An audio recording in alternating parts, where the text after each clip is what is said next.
Hi guys, it's Tim from Hobgoblin's Hideaway, bringing to you our third instalment of Comics Review. So before we get going today guys, just a big thank you and shout out to everybody that's part of the Facebook group.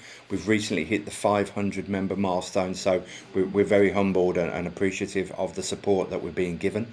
As a thank you, we'll be doing a new giveaway. We've got 3 covers of Nakayama's stunning artwork which has been released on. We've got Strange Academy 6 up for grabs. We've got Gwenom vs Carnage #1 and Gwenom vs Carnage #1, the secret variant. One winner will take all 3 of those home. It's a great prize, or we think it is anyway. So hopefully you guys will really love that one. The entry is closing at 9 p.m. on the 31st of March, so plenty of time to get involved in that. We've already seen record numbers of opt-in for that prize. All you have to do, jump onto the Facebook group, jump onto the post and simply just type I'm in. We'll then add you to the database and run a randomizer at the end of the promotion, and someone's going to take all 3 of those covers. Okay, so first up on the review this week, we've got a title called Peekaboo. It's a Zenescope title. It's not their typical kind of story. This one is by Victoria Rowe and Marcelo Basile.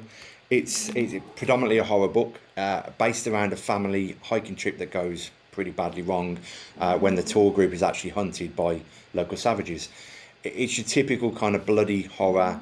Starts with the events of the original killings, how the urban legend itself was built up, before we then start to see the introduction of the main modern characters when they return to the location.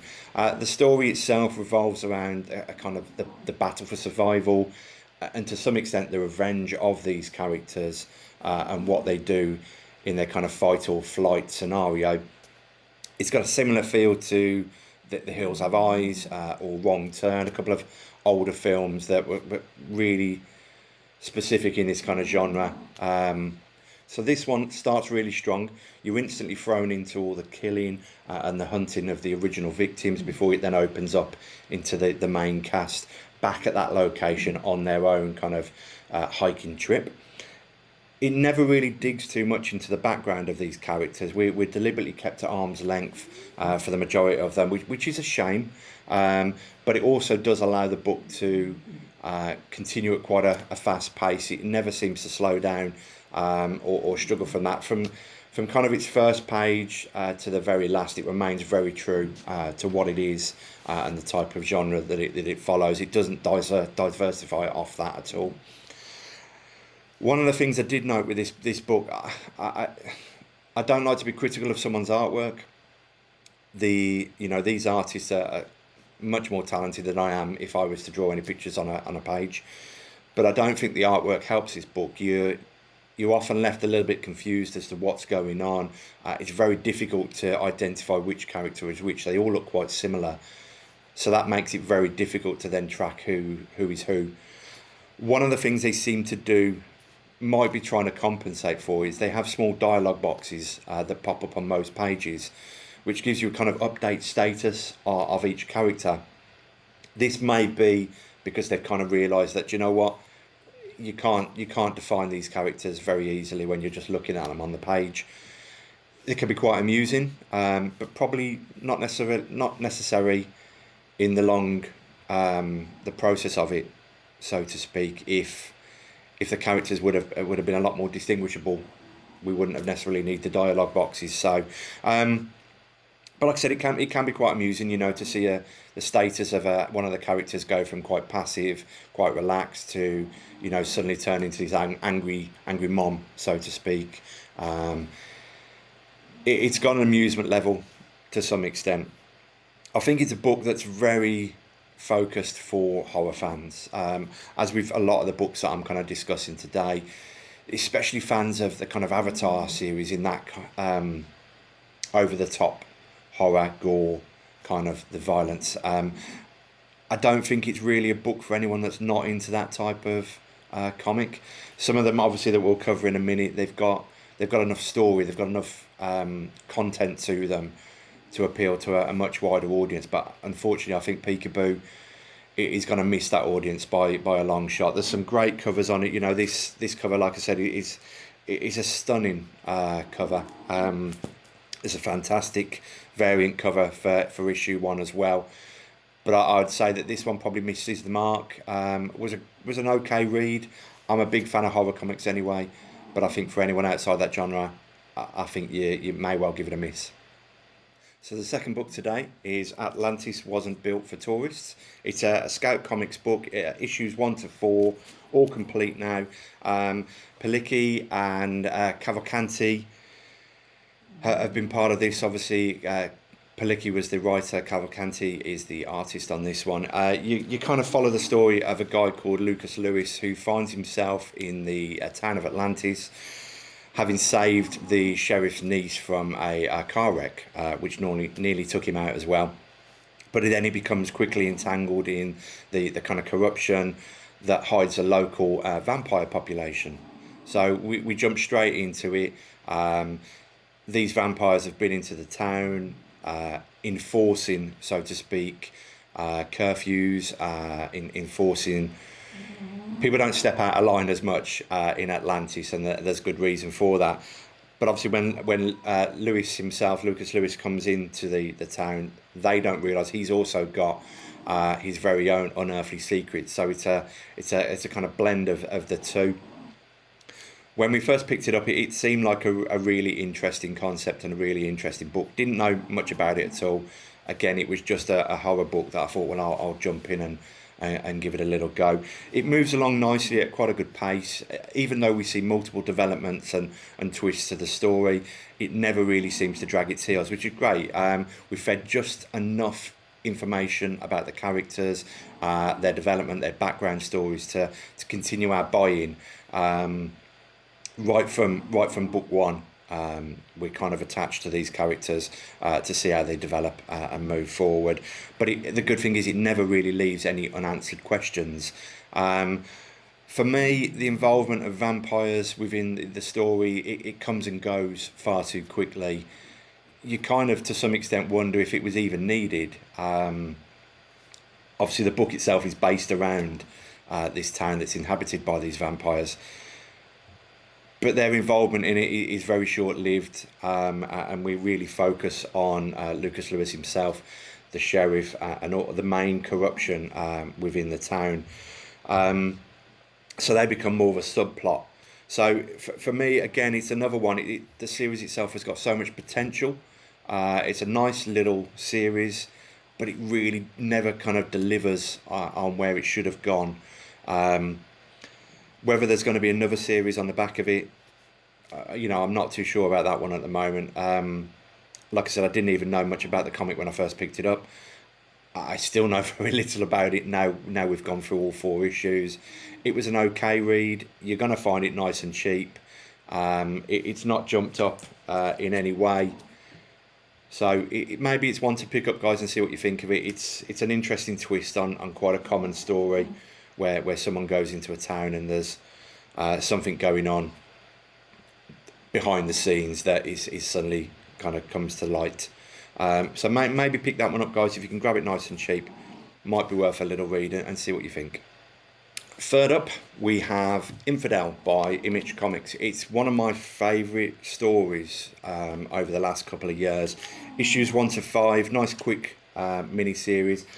Written by Peekaboo and artwork by Campbell. It's a supernatural horror. Revolves around an American Muslim, Aisha, who resides in a multicultural, multiracial apartment block, which has been the victim, so to speak, of a recent bomb explosion which killed several of the inhabitants of the block. Aisha herself is haunted by entities feeding off the hatred and the xenophobia within the block. And we see Aisha and her friend Medina try to unravel how these maleficent forces came about, how they got into the block, and what they can do to banish them, pretty much. Chilling artwork, literally right from the start. Page 1 kind of sets you up for the feel of this book and kind of gives you that dark, brooding horror feel straight away. You can feel the menace all the way from book 1 to 5, and it just, for me, this artwork adds perfectly to the comic book. You know, where we go back to some of the others, Peekaboo, for example, where the artwork kind of holds the book back a little bit. I think for this one, Campbell has done an awesome job. He sets the tone well, and it really adds to the feel of the book. I think this is a book that fell under the radar for a lot of readers. There's not many people that I hear talking about Infidel. You kind of got your diehards within the horror genre that are always mentioning it, but other than that, it seems to have missed a lot of people. I would wholeheartedly suggest that, one, if you're into horror, you pick this book up. Two, if you're not into horror, you still pick this book up. It's fantastic, guys. It's got suspense, it's got horror, it's got shock. It's got an underlining theme with attitudes which unfortunately are very current in pockets of society, in modern society. So there'll be kind of pockets of this book that kind of hit home to quite a few people as well. It's an awesome book. The good thing is it's not just for horror fans, so there's a strong enough story there that it's going to keep a lot of people entertained. So from my point of view, this is my number one kind of pickup of the week. It's not a new book. There's some awesome again, there's a fantastic variant cover of number one, a virgin cover. It's beautiful. I've got it in the I've got it in a graded CBCS graded, and the CBCS case makes this cover look even better. But yeah, the artwork is perfect. Can't talk enough of it. Definitely go and pick it up, guys. It's definitely one that you need to get involved in. So my final book for today is one of the DC Black Label Joe Hill books. It's called Plunge.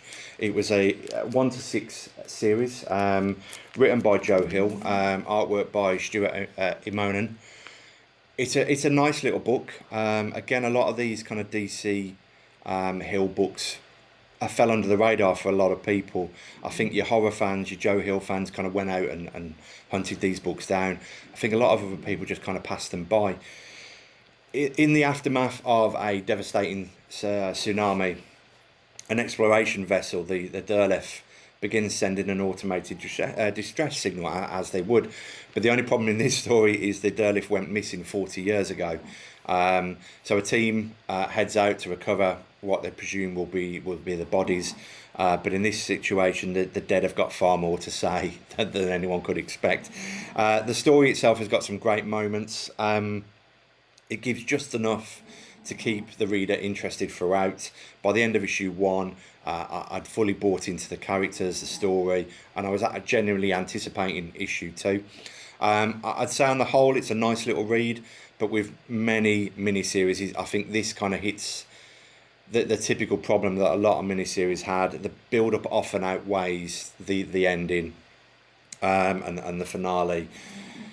We see a nice little pace throughout the book. The story's a great little story. There's some nice little twists to it. It keeps you hooked, but unfortunately the ending comes and goes far too quickly.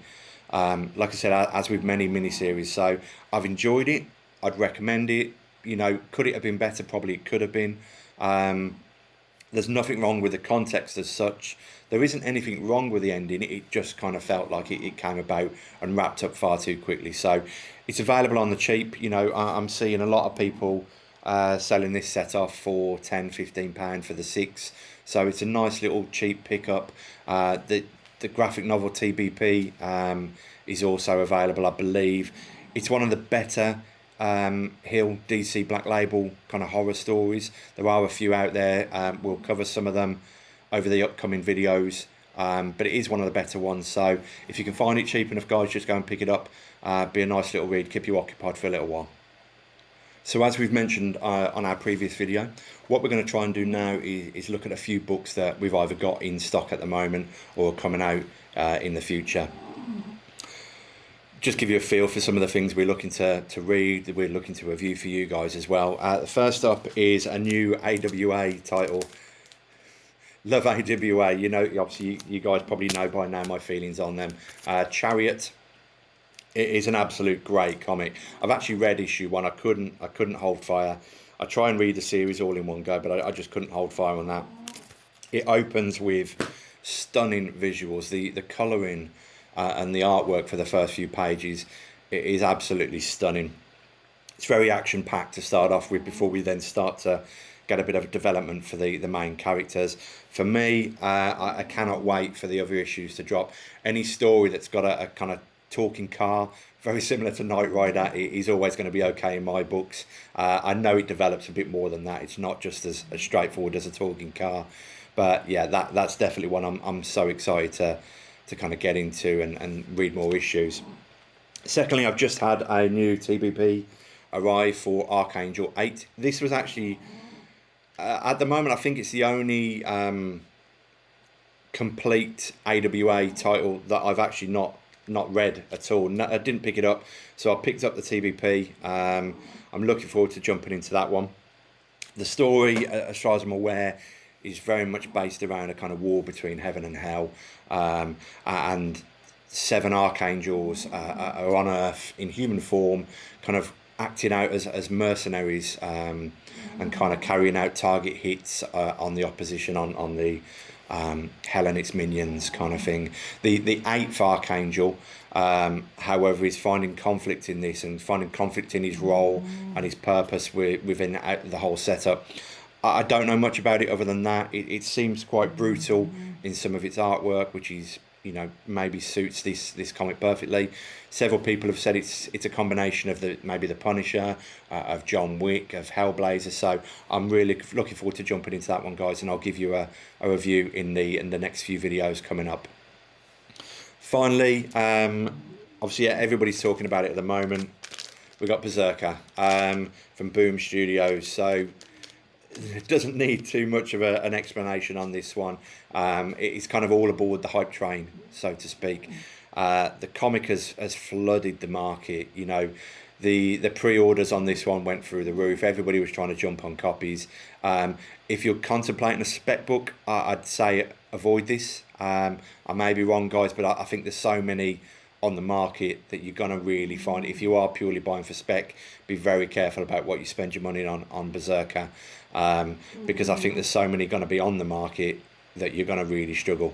So just a word of warning, advice on that one, guys. Obviously written by Keanu Reeves and Matt Kindt. I haven't even looked at the comic much at the moment. The story itself follows, from what I gather, an immortal warrior who's kind of used by the US government as a walking weapon, so to speak, as he kind of battles through the ages. Having looked at a few preview pages, it certainly looks like it covers quite a wide range of time span. One of the interesting things to note on this, Netflix have already announced an animated series. It will go into production. Again, it kind of builds on the hype. This one seemed like it was always going to go that route, regardless of how good the book is. So it'll be interesting to see what happens with that one. It will also be interesting to see it's ultra violent at times. There's, you know, again, preview pages, there's heads being chopped off, there's heads being caved in by punches, there's eyeballs flying all over the place. So it's pretty brutal, it's pretty graphic. The artwork kind of reminds me of The Walking Dead in its style. It's not Charlie Adler though, but it's that kind of feel and that kind of style.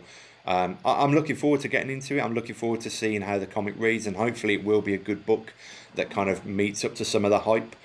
I just think it's a bit of a strange one to announce an animated series prior to this comic getting much feedback, but we'll see. That's it for me, guys. Those are all my my 4 books that I've already read, my 3 coming soon books. We will try and get a few more of these videos. I'd love some more feedback on it, guys. I've had some great conversations with you all in regards to these videos and the comics that you've picked up and what you thought of them, but there's still many more people that are out there that I'd love to hear from. You know, is there any kind of books that you want us to be covering? Short mini-series, those are the kind of things we're looking at the moment. Something to suit my attention span. A 25 book series, it is not in my ability right now.